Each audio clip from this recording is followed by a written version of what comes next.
reading from the book of the prophet Isaiah. Thus says the Lord to Shebna, master of the palace, I will thrust you from your office and pull you down from your station. On that day I will summon my servant Eliakim, son of Hilkiah. I will clothe him with your robe and gird him with your sash, and give over to him your authority.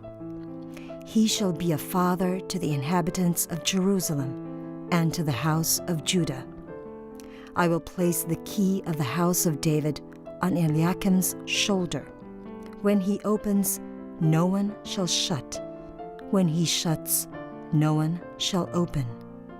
I will fix him like a peg in a sure spot, to be a place of honor for his family. The word of the Lord.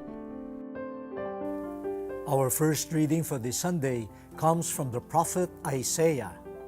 We have this premier of the people, Israel, named Shebna, master of the house, who will be replaced. Oh my God, if you are a prime minister and you get a prophet like Isaiah coming to you for a visit with the news you will be replaced, how would you feel? But who was replacing Shebna? A person called Eliakim. Oh, but that is the easier answer to the question. The more surprising answer to my question, who was replacing Shebna, was God. It was God who decided that Shebna's reign should end, and that authority will now be placed on the shoulders of Eliakim.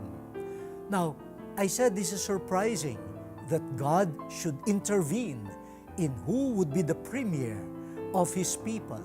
But on second thought, it is His people. It is Israel. It is God's people that is concerned. And so ultimately, the one who should rule and the one who should choose the human rulers of His people is God. And here, through the prophet Isaiah, God exercises His dominion over His own people. But part of the mystery of the first reading is that God trusts human beings enough in order to place them in positions of authority. I am a person in authority myself as a bishop, and I am very careful in choosing collaborators to take care of delicate aspects of our pastoral administration. God is so good.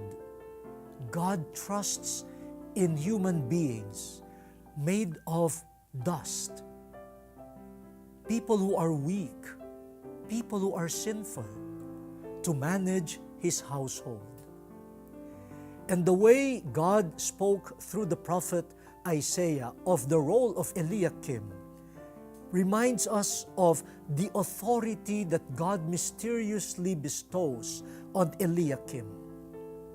I will place the key of the house of David on his shoulder. When he opens, no one shall shut. When he shuts, no one shall open. The figure of the keys has entered here. And for the church, the image of the keys would always symbolize for us authority in the church. Now, already in Isaiah, that was the image used of the authority of Eliakim. It is God who gives him authority. Keys. Who will receive the keys? If we are in a regular kingdom, or even in an orchard or a vineyard, it is the most trusted servant that gets the keys from the landowner. So the trusted servant should execute the will of the owner. He is the person who can open the gate to any people, any person who wants to enter the vineyard.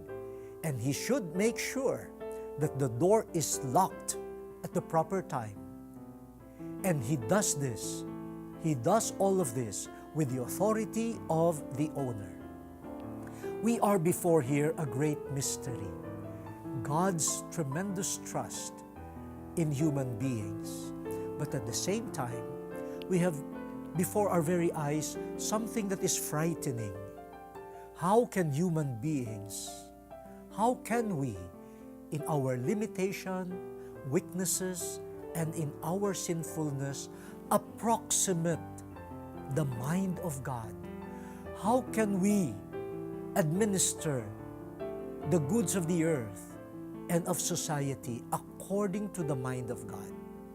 So we are before the greatness of authority received from God and also the limitation of such authority.